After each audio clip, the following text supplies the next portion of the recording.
नमस्कार विद्यार्थी मित्रांनो, तुमचं सर्वांचं स्वागत आहे माझं चॅनल ॲडमिशनवालामध्ये. आणि हा व्हिडिओ मराठीमध्ये करतोय कारण सर्क्युलर मराठीमध्ये आहे, प्रोसेस मराठीमध्ये आहे, तर ती समजण्यास सोपी जावी म्हणून हा व्हिडिओ मराठीत करत आहोत. आणि दुसऱ्या वर्षानंतर तिसऱ्या आणि चौथ्या वर्षामध्ये म्हणजे फर्स्ट इयरनंतर सेकंड इयर, थर्ड इयर आणि फोर्थ इयरमध्ये कॉलेज आणि ब्रँच ट्रान्सफरची प्रोसिजर UG म्हणजे अंडर ग्रॅज्युएट कोर्सेससाठी इंजिनिअरिंग, फार्मसी, आर्किटेक्चर आणि hotel management and catering technology या कोर्सेसची सुरू झालेली आहे. त्याचं नोटिफिकेशन आलेलं आहे, ऑलरेडी कालच आलेलं आहे. मला थोडासा व्हिडिओ बनायला वेळ लागला, तर ती प्रक्रिया आपण समजून घेऊया या व्हिडिओमध्ये पूर्ण.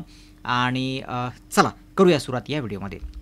तर मित्रांनो, सगळ्यात आधी बघून घ्या की ते परिपत्रक, ते सर्क्युलर काय आहे. तर सर्क्युलर 11 तारखेचं आहे आणि त्याच्यामध्ये औषध निर्माणशास्त्र, फार्मसी आलं, अभियांत्रिकी आले आहे, वास्तुशास्त्र, आर्किटेक्चर आणि हॉटेल मॅनेजमेंट केटरिंग टेक्नॉलॉजीच्या पदवीचे जे कोर्स आहे त्याच्या सेकंड इयरमध्ये तुम्हाला इंजिनिअरिंगमध्ये ब्रँच ट्रान्सफरची आणि कॉलेज बाकीच्या कोर्सेसला कॉलेज ट्रान्सफरची संधी. तर दुसऱ्या, तिसऱ्या आणि चौथ्या वर्षामध्ये तुम्ही कॉलेज बदलून जाऊ शकता, परंतु त्याच्या काही अटी आहेत. चला आपण बघूया की नेमकं तुम्ही कधी कधी काय काय करू शकता. तर मित्रांनो, तुम्ही दुसऱ्या वर्षामध्ये तुम्ही काय काय करू शकता. दुसऱ्या वर्षामध्ये तुम्ही कॉलेज बदलू शकता. तुम्ही इंजिनिअरिंगला असाल तर तुम्ही ब्रँच बदलू शकता. आता शिफ्ट राहिली नाही आहे, परंतु शिफ्ट तुम्ही तिसऱ्या चौथ्या वर्षी पुढे जर गेलात तिकडे कॉलेजमध्ये तर तुम्ही ती बदलू शकाल. परंतु आता तरी सध्या मागच्या 2 वर्षापासून शिफ्ट हा आता मागच्या वर्षीपासून हा संकल्पना काढलेली आहे. सगळे जनरल शिफ्टमध्ये स्टुडंट आता ट्रान्सफर केलेले आहेत. आणि त्याची पात्रता बघूया की तुम्हाला जर दुसऱ्या वर्षानंतर कॉलेज किंवा ब्रँच बदलायची असेल तर तुमचं प्रथम वर्ष क्लिअर पाहिजे. एखादा सब्जेक्ट तुमचा जर राहिला असेल तर चालतो, परंतु शक्यतो ट्रान्सफर करणारे कॉलेज पूर्ण क्लिअर विद्यार्थ्यालाच म्हणजे क्लिअर असलेल्या विद्यार्थ्यालाच घेण्यात इंटरेस्ट दाखवतात. त्याच्यामुळे तुमचं जर पहिलं वर्ष पूर्ण क्लिअर असेल तर तुम्हाला इझिली ट्रान्सफर मिळू शकेल जर जागा असेल तर. आणि जर विद्यापीठ तुम्हाला म्हणजे अशा कॉलेजला तुम्ही चालला असाल की तुमचं विद्यापीठ बदलतं आहे, तर मग अशा वेळेस तुम्हाला त्यांची इलिजिबिलिटी तुम्हाला किंवा इक्विव्हॅलन्स तुम्हाला बघायला लागेल की तुम्ही सध्या जो कोर्स करत आहात तिथले सगळे कोर्स आणि नवीन विद्यापीठामध्ये जाणारे कोर्सेस हे समांतर आहेत. असं काही नाही की तुम्ही एखादा विषय तिकडे शिकणं गरजेचं आहे आणि तो तुम्ही शिकला नाहीत असं तर काही नाही ना, हे तेही तुम्हाला बघायला लागतं. जर तुम्ही युनिव्हर्सिटी क्षेत्रात असाल त्यास तर मग काही अडचण नाही. आणि सेम कॉलेजमध्ये तुम्ही जर कोर्स बदलासाठी जाणार असाल तर ती एकदमच सोपी ती पद्धत तुमच्यासाठी होऊन जाईल, प्रोसेस होऊन जाईल. तिसऱ्या वर्षामध्ये सुद्धा तुम्ही कॉलेज बदलू शकता, चौथ्या वर्षामध्ये सुद्धा कॉलेज बदलू शकता. पण त्याच्यासाठी सुद्धा तुम्हाला जर तिसऱ्या वर्षात तुम्ही जाणार असाल तर फर्स्ट आणि सेकंड इयर तुमचं क्लिअर असावं किंवा मग सेकंड इयरचा एखादा विषय बाकी असेल तर चालेल. पण जसं मी म्हटलं की तुमचं क्लिअर असलेल्या विद्यार्थ्यांनाच कॉलेज घेण्यास इच्छुक असतं. चौथ्या वर्षातही तुम्ही जाऊ शकता संस्था बदलला, पण या कंडिशनमध्ये असं असतं की तुम्ही जर तिसऱ्या आणि चौथ्या वर्षामध्ये कॉलेज बदलत असाल आणि तुमची युनिव्हर्सिटी बदलत असाल तर बऱ्याचशा युनिव्हर्सिटीज जे विद्यार्थी तिसऱ्या किंवा चौथ्या वर्षाला त्यांच्याकडे बदलून येतात अशा विद्यार्थ्याला फक्त पास क्लास देतात. तर ही एक गोष्ट तुम्ही ज्यावेळेस ट्रान्सफर होत असाल, शक्यतो तिसऱ्या चौथ्या वर्षाला इझिली ट्रान्सफर मिळत नाही, काही विशेष कारण असेल तरच त्या बाबतीतच डायरेक्टर ऑफ टेक्निकल एज्युकेशन किंवा CET आता आपण म्हणूया तुम्हाला ट्रान्सफर देईल. त्याच्याशिवाय ट्रान्सफर शक्यतो मिळणार नाही. आणि जर तुम्ही घेत असाल ट्रान्सफर तर या मुद्द्याचाही तुम्ही जरूर विचार करावा. आपण ते बघितलं. आता आपण बघूया की सेम कॉलेजमध्ये ब्रँच ट्रान्सफर करायची पद्धत काय असणार आहे किंवा काय आहे. तर विद्यार्थी मित्रांनी काय करायचं आहे की जनरली ही स्वाभाविकपणे काय होतं असतं की पहिल्यांदा इंटरनल ब्रँच ट्रान्सफर होतं. रिझल्ट आला की इंटरनल कॉलेज लोक काय करतात की त्यांचं इंटरनल ब्रँच ट्रान्सफर अगोदर करून घेतात आणि मग राहिलेल्या ब्रँचला बाहेरच्या स्टुडंटला प्राधान्य देतात. तर इंटरनल ट्रान्सफरमध्ये तुम्हाला म्हणजे ज्या कॉलेजमध्ये तुम्ही आहात त्याच कॉलेजमध्ये सगळ्यात जास्त संधी तुम्हाला ब्रँच चेंजची आहे. कॉलेज नोटिफिकेशन इश्यू करेल, तुम्ही ॲप्लिकेशन भरायचं आहे कॉलेजमध्ये. नोटिफिकेशनवर लक्ष ठेवायचं, कॉलेजने नोटीस नाही लावली, बरेच कॉलेजेस नोटीस लावणार नाहीत. तुम्ही जाऊन त्यांना विचारायचं आहे रिझल्ट आला आहे, किती वेकन्सी आहेत आणि ट्रान्सफरसाठी ब्रँच चेंजसाठी ॲप्लिकेशन तुम्ही कसं घेणार आहेत. विद्यार्थ्यांसाठी जनरली नोटीस कॉलेजने लावायला हवी, त्याच्याबाबत तुमच्याकडनं ॲप्लिकेशन घ्यायला हवे, त्याची मेरिट लिस्ट लावायची आणि मेरिटनुसार विद्यार्थ्यांना तुम्हाला ट्रान्सफर हे द्यायला पाहिजे अशी जनरली प्रोसिजर आहे. तुमच्या कॉलेजमध्ये तुम्ही विचारा प्रोसिजर कशी आहे आणि त्या पद्धतीनं तुम्हाला इंटरनल ट्रान्सफर करण्यास सगळ्यात पहिल्यांदा वाव असतो. तुम्ही चौकशी करा तुमच्या कॉलेजमध्ये. जागा असेल तर तुम्ही ज्या प्रकारे ते ॲप्लिकेशन घेणार, मेलवर घेणार आहेत, ऑनलाईन ॲप्लिकेशन भरायला लावणार आहेत, हँड रिटर्न घेणार आहेत, जसं ते घेणार आहेत त्याप्रमाणे ॲप्लिकेशन करा. तुमची मेरिट लिस्ट लावेल आणि मेरिटप्रमाणे तुम्हाला कॉलेज ट्रान्सफर म्हणजे कॉलेजमध्ये ब्रँच ट्रान्सफर मिळेल. ही झाली सिंपल प्रोसेस की तुम्हाला ब्रँच ट्रान्सफर. त्याच्यामध्ये काय तुमचा रोल नंबर वगैरे बदलायचे ज्या इंटरनल आहेत गोष्टी त्या होतील. तिथं जास्त तुम्हाला फरक पडणार नाही किंवा जास्त तुमच्यावर इम्पॅक्ट पडणार नाही, कारण फीचा, डॉक्युमेंटचा, बाकीचे जे प्रश्न उद्भवतात तुम्ही कॉलेज बदलल्यानंतर ते काय इथं येणार नाहीत आणि तुम्हाला इझिली तुमच्या मेरिटनुसार ब्रँच ट्रान्सफर मिळेल. फक्त तुम्हाला सांगतो की रिझल्ट आला की तुम्ही तुमच्या कॉलेजला ही चौकशी करा. गव्हर्नमेंटच्या हिशोबाने तुमची ॲडमिशन प्रोसिजर जी ट्रान्सफरची आहे ती सुरू झालेली आहे. तर दुसऱ्या वर्षानंतर सुद्धा तुम्ही कोर्स आणि ब्रँच बदलू शकता. परंतु थर्ड इयरला म्हणजे सेकंड इयरला, पहिल्या वर्षानंतर सेकंड इयरला तुम्ही जाता ठीक आहे, परंतु सेकंड इयरनंतर जर तुम्ही कुठे जाणार असाल म्हणजे थर्ड इयर किंवा फोर्थ इयरला, तर तुम्हाला कोर्स बदलता येणार नाही, कारण तुम्ही सेकंड इयर एका कोर्समध्ये शिकलेला आहात. त्याच्यामुळे तुम्हाला कोर्स बदलता येणार नाही. तुम्हाला फक्त कॉलेज तुम्ही बदलू शकता. जसं आपण हा मुद्दा ऑलरेडी आपण चर्चा या मुद्द्यावर केलेला आहे की तुम्हाला ठोस कारण द्यावं लागतं. इतकं इझिली तुमचं सेकंड इयर आणि थर्ड इयरनंतर ट्रान्सफर होत नाही. आणि जसं मी सांगितलं, बऱ्याच वेळा तुमची युनिव्हर्सिटी बदलली तर तुम्हाला फक्त युनिव्हर्सिटी पास क्लास देते. जर पुणे विद्यापीठाचा विचार केला तर पुणे विद्यापीठात जे स्टुडंट्स बदलून येतील बाहेरनं थर्ड किंवा फोर्थ इयरला त्यांना फक्त पास क्लास दिला जातो. तर ही कल्पना विद्यार्थ्यांनी ज्या विद्यापीठात तुम्ही बदलून जाणार आहात तिथे पहिल्यांदा ही चौकशी करायला विसरू नका.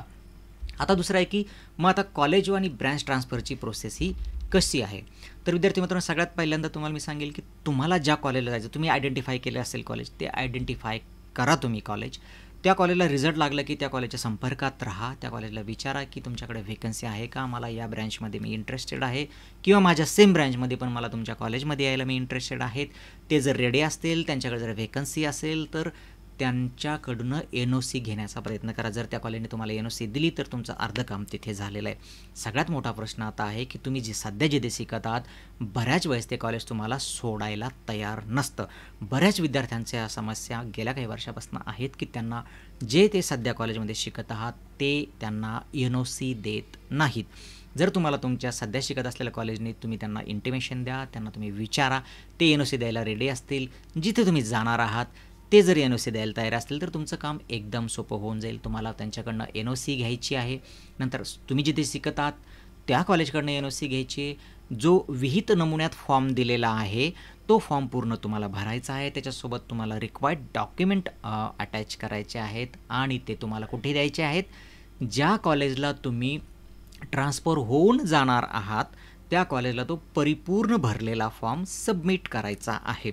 बाकीची प्रोसेस ते कॉलेज बघून घेईल. बाकी तो तुमचा हेडेक नाही आहे, कारण त्या कॉलेजला नंतर तुमचे फॉर्म गोळा करायचे आहे, त्यांची व्हेकन्सी बघायची आहे. ते सगळं घेऊन जाऊन त्यांना रिजनल डायरेक्टर ऑफिस असतं, त्या रिजनल डायरेक्टर ऑफिसला जाऊन त्यांना तिथे ते तुमचे प्रस्ताव सादर करायचे असते, त्याचा फॉलोअप घ्यायचा असतो. तिथनं ट्रान्सफर ऑर्डर त्यांना घ्यायच्या असतात. त्यांच्या लॉगिन म्हणजे कॉलेजच्या पोर्टलमध्ये तुमचे जे विद्यार्थी असतात त्यांना ट्रान्सफर दाखवायला लागतं. त्या कॉलेजला तुम्हाला रिलीज करायचं, ह्या कॉलेजला तुम्हाला दाखवायचं.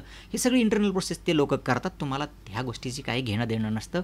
त्याच्यानंतर ट्रान्सफर ऑर्डर जॉईन DT काढते आणि त्याच्यानंतर तुम्हाला ज्या कॉलेजमध्ये तुम्ही बदलून जाणार आहात ते कॉलेज तुम्हाला सांगतं की तुमची ट्रान्सफर ऑर्डर आलेली आहे, ॲडमिशनची प्रोसेस कंप्लीट, बाकीची तुम्ही ती करून घ्या. म्हणजे तुम्हाला काय करायचं, या दोन्ही NOC, जिथं तुम्हाला जायचं आहे त्यांची NOC, जिथून तुम्ही निघणार आहात बाहेर त्यांची NOC, पूर्ण भरलेला फॉर्म हा कुठे द्यायचा आहे, जिथं तुम्ही जाणार आहात त्या ऑफिसमध्ये तुम्हाला तो द्यायचा आहे आणि मग बाकीची प्रोसेस ते कंप्लीट करतील. तर इतकी सिंपल प्रोसेस आहे, याच्यामध्ये काही अवघड असं नाही आहे. आता कोणकोणती डॉक्युमेंट लागतील तर जसं आपण बघितलं की विहित नमुन्यातला तुम्हाला फॉर्म भरायला लागेल. सध्याच्या कॉलेजचं NOC आलं, ज्या कॉलेजमध्ये जायचं आहे त्यांचं NOC आलं. ज्या वर्षात म्हणजे तुम्ही ट्रान्सफर घेतात, जर तुम्ही सेकंड इयरला ट्रान्सफर घेत असाल तर फर्स्ट इयरची मार्कशीट, तुम्ही थर्ड इयरला घेणार असाल तर फर्स्ट इयर आणि सेकंड इयरची मार्कशीट, तुम्ही फोर्थ इयरला जाणार असाल तर पहिल्या 3 वर्षाच्या मार्कशीट तुम्हाला त्याला जोडवायला लागतील. त्याच्यानंतर कॉलेज ट्रान्सफरमुळे तुमची जर युनिव्हर्सिटी बदलत असेल तर मग तुम्हाला युनिव्हर्सिटीचं इक्विव्हॅलन्स सर्टिफिकेट किंवा एलिजिबिलिटी सर्टिफिकेटही तुम्हाला त्याबाबत जोडायला लागेल. म्हणजे तुम्ही जर युनिव्हर्सिटी बदलून जाणार असाल तर तुम्हाला अगोदरच तसा प्रस्ताव त्या युनिव्हर्सिटीला सादर करायला लागेल आणि त्या युनिव्हर्सिटीचं सर्टिफिकेट आल्यानंतर मग तुम्हाला ट्रान्सफर करून घ्यायला लागेल. ही थोडीशी किचकट तुम्हाला वाटू शकते, पण युनिव्हर्सिटी वाईज त्या प्रोसेसही आता सिम्पल करण्याचा प्रयत्न झालेला आहे. फर्स्ट आणि डायरेक्ट सेकंड इयरचं जर ॲडमिशन अलॉटमेंट लेटर, तर फर्स्ट आणि सेकंड इयरचं तुम्ही ज्या वर्षात ॲडमिशन घेतलं होतं, तुम्ही फर्स्ट इयरला जनरली सारे विद्यार्थी असतील मॅक्झिमम, तर तुम्हाला त्यांचं ॲडमिशनचं अलॉटमेंट लेटर, ज्यावेळेस तुम्हाला ॲडमिशन कळालं होतं की कोणत्या कॉलेजला आपल्याला झालं आहे त्याचं अलॉटमेंट लेटर, किंवा कॉलेजनं तुम्हाला शिक्का मारून दिलेलं ॲडमिशन लेटर, हे दोन्ही सोबत ठेवा. मिळेल तुम्हाला, जरी कारण तिथं जरी दिलं असलं त्यांनी की तुमच्याकडे असेल तर, परंतु जनरली कॉलेजेस हे मागतात, कारण त्याच्यावर तुमचं ॲडमिशन तिथं कसं झालं होतं आणि मग त्या बेसिसवरती तुमच्या ज्या सवलती आहेत त्या पुढे चालू ठेवायचे की नाही ठेवायचा, हाही त्याच्यात प्रश्न येऊ शकतो, कारण बऱ्याच विद्यार्थ्यांचा हा कन्सर्न असतो. त्याच्यामुळे तुम्हाला तुमचं ॲडमिशन लेटर, तुम्ही कोणत्या प्रवर्गातून तुमचं ॲडमिशन झालेलं आहे, अलॉटमेंट तुमचं कॅप राऊंड थ्रू झालेलं आहे, मॅनेजमेंटमधून ॲडमिशन नाही आहे ना, तर या गोष्टीसाठी, त्या पडताळणीसाठी तुम्ही ते सादर केल्यास ती गोष्ट सोपी होऊन जाते. गॅप असल्यास तुम्ही गॅप सर्टिफिकेट द्या. कॉलेज ट्रान्सफरचं तुम्हाला जसं की आपण अलॉटमेंट लेटरची अगोदरच चर्चा केली आहे, कॉलेज ट्रान्सफरचे कारण आणि त्याच्या पुष्ट्यार्थ कागदपत्र तुम्हाला द्यायचे आहेत. म्हणजे कॉलेज ट्रान्सफर तुम्ही का घेत आहात आणि त्याच्या पुराव्यार्थ तुम्हाला काही डॉक्युमेंट त्याला जोडायची आहेत. आता कोण कुठे जाऊ शकतं याबद्दल आपण सविस्तर चर्चा करूयात. तर विद्यार्थी मित्रांनो, सगळ्यात तो थंब रूल एक आहे की ऑटोनॉमसमध्ये कुणीही येऊ शकणार नाही, म्हणजे non autonomous to autonomous movement ही होणार नाही. आता आपण बघूया एक वन बाय वन बघूया. तर ऑटोनॉमस कॉलेजबद्दल सध्या आपण फक्त बोलूया, नंतर नॉन ऑटोनॉमसबद्दल बोलूया. तर ऑटोनॉमसबद्दल आणि त्यात गव्हर्नमेंट जर असेल, म्हणजे गव्हर्नमेंट ऑटोनॉमस इन्स्टिट्यूट, ते कुठे कुठे जाऊ शकतात. तर गव्हर्नमेंट ऑटोनॉमसचे विद्यार्थी हे कुठेही जाऊ शकतात, म्हणजे ते दुसऱ्या गव्हर्नमेंट ऑटोनॉमसमध्ये जाऊ शकतात, गव्हर्नमेंट ॲडेड किंवा युनिव्हर्सिटी डिपार्टमेंटमध्ये जाऊ शकतात, ते अनएडेड कॉलेजमध्ये जाऊ शकतात, म्हणजे ऑटोनॉमस. नॉन ऑटोनॉमसमध्ये ते तिन्हीकडे जाऊ शकतात, म्हणजे गव्हर्नमेंट कॉलेजमध्ये जाऊ शकतात, गव्हर्नमेंट ॲडेड कॉलेजमध्ये पण जाऊ शकतात, अनएडेडमध्ये पण जाऊ शकतात. तर ते सगळीकडे जाण्यास पात्र आहेत. आता दुसरा मुद्दा आहे की जे गव्हर्नमेंट ॲडेड किंवा युनिव्हर्सिटीचे डिपार्टमेंट जे आहेत ऑटोनॉमस, तर ते काय, तर ते गव्हर्नमेंट इन्स्टिट्यूटला ते जाणार नाहीत, ते फक्त कुठे जाणार, त्यांच्या डिपार्टमेंटला, म्हणजे गव्हर्नमेंट ॲडेड कॉलेज किंवा युनिव्हर्सिटी डिपार्टमेंटला जाणार. अनएडला ते जाऊ शकतात, म्हणजे प्रायव्हेट कॉलेजला ऑटोनॉमसला ते जाऊ शकतात. त्याच्यानंतर ते नॉन ऑटोनॉमस गव्हर्नमेंटला ते जाणार नाहीत, म्हणजे ॲडेड कॉलेजचे विद्यार्थी गव्हर्नमेंटला शिफ्ट होणार नाहीत. प्रायव्हेट कॉलेजचे विद्यार्थी कोणत्याही परिस्थितीत गव्हर्नमेंटला कोणत्याही स्थितीत ते ट्रान्सफर होणार नाहीत. आता आपण परत पुढे कंटिन्यू करूया. गव्हर्नमेंट इन्स्टिट्यूटला ते होणार नाहीत. बाकी ते नॉन ऑटोनॉमस, ॲडेड कॉलेज आणि अनएडेड या दोन्हीतही ते जाऊ शकतात. दुसरं आता अनएडेड प्रायव्हेट कॉलेज जे आहेत ऑटोनॉमस, ते बाकी कुठेच जाणार नाहीत, ते फक्त कुठे जातील, तर ऑटोनॉमस अनएडेड आणि नॉन ऑटोनॉमस अनएडेड, म्हणजे autonomous to non autonomous movement शक्य आहे, परंतु non autonomous to autonomous movement शक्य नाही. Government to government, government to private, government to government aided movement शक्य आहे, परंतु विरुद्ध, म्हणजे प्रायव्हेट टू गव्हर्नमेंट किंवा गव्हर्नमेंट ॲडेड ही मूवमेंट होणार नाही. प्रायव्हेट टू फक्त प्रायव्हेटच तुमची मूवमेंट होऊ शकेल. आता आपण बघूया की नॉन ऑटोनॉमसची काय कथा आहे. तर नॉन ऑटोनॉमस गव्हर्नमेंट कॉलेजेस हे, जसं मी सांगितलं, नॉन ऑटोनॉमस हे ऑटोनॉमसमध्ये कोणत्याही परिस्थितीत जाणार नाहीत, म्हणजे कोणतीही तुमची कॅटेगरी असो, नॉन ऑटोनॉमस गव्हर्नमेंट असो किंवा मग तुमचं गव्हर्नमेंट ॲडेड असो, प्रायव्हेट असो, तुम्ही ऑटोनॉमसमध्ये इथे कुठेही जाणार नाहीत. म्हणजे ऑटोनॉमस गव्हर्नमेंटमध्ये नाही जाणार, ॲडेडमध्ये नाही जाणार, इवन अनएडेडमध्ये सुद्धा तुम्ही जाणार नाही, जर तुम्ही नॉन ऑटोनॉमस कॉलेजमध्ये ॲडमिशन तुमचं असेल तर. आणि तुम्ही फक्त जाणार कुठे, तर तुम्ही नॉन ऑटोनॉमसमध्येच, म्हणजे non autonomous to non autonomous हीच मूवमेंट होईल. आणि गव्हर्नमेंट टू गव्हर्नमेंटचे जे विद्यार्थी आहेत ते कुठेही जाऊ शकतील, फक्त ते नॉन ऑटोनॉमस कॉलेजेसमध्ये जातील, म्हणजे गव्हर्नमेंटमध्ये जातील, ॲडेडमध्ये जातील, प्रायव्हेटमध्ये जातील, काही प्रॉब्लेम नाही. आता नॉन ऑटोनॉमस गव्हर्नमेंट ॲडेड किंवा युनिव्हर्सिटीचे डिपार्टमेंट हे जसं सांगितलं, इथं ते इलिजिबल नाहीतच, ऑटोनॉमसमध्ये ते जाणार नाहीतच, गव्हर्नमेंटलाही ते जाणार नाहीत, ते फक्त जातील कुठे, तर गव्हर्नमेंट ॲडेड कॉलेज किंवा प्रायव्हेट कॉलेज या दोन्हीमध्ये त्यांची मूवमेंट शक्य होईल. त्याच्यानंतर अनएडेड जर कॉलेज आपण बघितले, तर ते फक्त आणि फक्त नॉन ऑटोनॉमस अनएडेड कॉलेजमध्येच, म्हणजेच प्रायव्हेट जे कॉलेज आहेत आणि जे ऑटोनॉमस नाहीत अशा कॉलेजमधल्या विद्यार्थ्यांची मूवमेंट फक्त त्याच प्रकारच्या कॉलेजमध्ये, म्हणजेच की अनएडेड नॉन ऑटोनॉमस या कॉलेजमध्येच होईल, बाकी दुसरीकडे तुम्हाला जाता येणार नाही. तर चला आपण हे बघितलं की कोणाला कुठे जाण्यास वाव आहे, त्याचाही आपण पूर्ण इथं विचार केलेला आहे. आता आपण काही महत्त्वपूर्ण बाबींवरती बोलूया.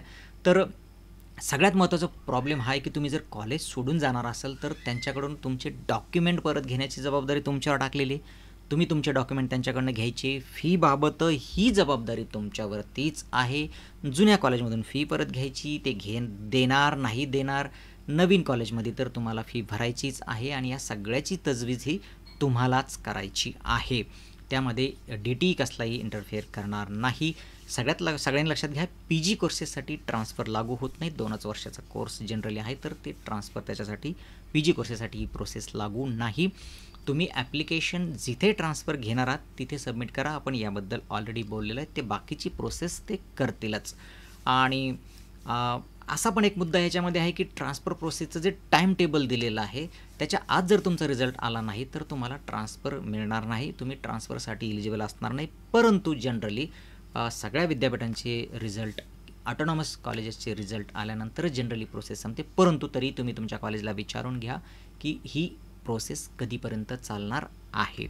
तर जर तुमचा रिझल्ट आलेला असेल तर तुम्ही प्रोसेस करायला हरकत नाही. ज्या विद्यार्थ्यांचा रिझल्ट आलेला नाही त्यांनी कॉलेजला इंटिमेशन देऊन ठेवा की रिझल्ट आला की आम्ही इच्छुक आहोत ट्रान्सफर करण्यासाठी. आता काही तुमच्या मनातले प्रश्न या पूर्ण प्रोसेसबाबत दरवर्षी विचारले जाणारे, की सगळ्यात पहिल्यांदा असतं की कॉलेजच्या फीचं काय? फी मला रिटर्न मिळेल का? हा मोठा प्रश्न तुमच्यासाठी आहे. खरं बघितलं तर तुमची जागा भरण्यास त्यांना डायरेक्ट सेकंड इयरमधून त्यांच्याकडे तुमचीच रिकामी झालेली जागा येणार आहे. त्याच्यामुळे त्यांचा फीचा असा लॉस नाही आहे, कारण तुम्ही बदलून गेल्यानंतर तुमची वेकन्सी ते कळवणारच. डायरेक्ट सेकंड इयरमधनं त्यांना अलोकेशन होणारच आहे कॉलेजला. त्याच्यामुळे फीस तुमची रिफंड व्हायला पाहिजे. परंतु तुम्ही त्याबाबत कॉलेजला, जसं की डी-टी सांगतं की तुम्ही आणि कॉलेज बघून घ्या की ही मागची फी तुम्ही कशी मिळवायची ही ते तुमच्यावर सोडलेलं आहे. दुसरं आहे, परंतु माझ्या मते की ती मिळायला पाहिजे. फीजमधील सवलत, सगळ्यात मोठा हा प्रश्न बऱ्याच विद्यार्थ्यांचा असतो की फीजमध्ये सवलत मिळेल की नाही मिळेल. कारण फ्रीशिप स्कॉलरशिप त्यांचं चालू असतं आणि जर मी ट्रान्सफर होऊन दुसऱ्या कॉलेजला गेलो, मी जे मगाशी म्हणत होतो की तुम्ही अलॉटमेंट लेटर हे बाळगायचं आहे सोबत, म्हणजे इझी तुमची आयडेंटिफिकेशन करणं सोपं होईल की हा विद्यार्थी या प्रवर्गातनं आणि कॅपमधनं आलेला आहे. त्याचा अर्थ त्याची फ्रीशिप स्कॉलरशिप ही चालू ठेवायला पाहिजे पुढे. आणि 99% तुमची सवलत चालू राहते पुढे. फक्त तुम्ही कॉलेजला विनंती करा की ज्यावेळेस तुमची ट्रान्सफर ऑर्डर ते काढणार आहेत जॉईन डी-टी, त्यावेळेस त्याच्यामध्ये ते जनरली एक ओळ टाकत असतात की सदर विद्यार्थ्याची जी सवलत आहे ती पुढे चालू ठेवावी म्हणून. तर तसं एक असावं म्हणजे तुमची सवलत पुढे चालू राहील. त्याबाबत तुम्ही तुमच्या कॉलेजच्या जे फ्रीशिप स्कॉलरशिपचं डिपार्टमेंट असतं तिथेही चौकशी करू शकता. दुसरं आहे की ट्रान्सफर फॉर्म ऑनलाईन असेल की ऑफलाईन. तर आपण बघितलं की तो ऑफलाईनच आहे. तुम्ही ते प्रिंट काढायची, भरायची, त्यासोबत डॉक्युमेंट जोडायचे आणि ज्या कॉलेजला तुम्ही जाणार आहात तिथे ते सबमिट करायचं आहे. आणि दुसरा प्रश्न महत्त्वाचा बऱ्याच विद्यार्थ्यांचा असा आहे की जसं मी आपण मागे बोललो की NOC नाकारली तर बरेचसे कॉलेजेस NOC देत नाहीत. हा प्रॉब्लेम बऱ्याच विद्यार्थ्यांना येतो आणि या प्रकरणामध्ये मग कुणीही काहीही करू शकत नाही. जर NOC जर त्या कॉलेजने तुम्हाला दिली नाही तर तुमचं ट्रान्सफर होणार नाही. ट्रान्सफरची प्रोसेस कधी सुरू होते तर सर्क्युलर आपण दिलेलंच आहे. त्याची लिंक मी डिस्क्रिप्शनमध्ये देईल. तुम्ही वाचून घ्या. तुमच्या कॉलेजच्या संपर्कात राहा. रिझल्ट तुमचा आला आहे का बघा. रिझल्ट आला असेल तर तुमची प्रोसेस सुरू झालेली आहे. तर विद्यार्थी मित्रांनो, या व्हिडिओमध्ये बस इतकंच होतं. तुमच्या मनामध्ये काही शंका असतील तर जरूर विचारा कमेंट्स बॉक्समध्ये. मी नक्कीच प्रयत्न करेन त्यांचे उत्तर देण्याचा. थांबूया इथे. पुन्हा भेटू नवीन व्हिडिओमध्ये. तोपर्यंत नमस्कार.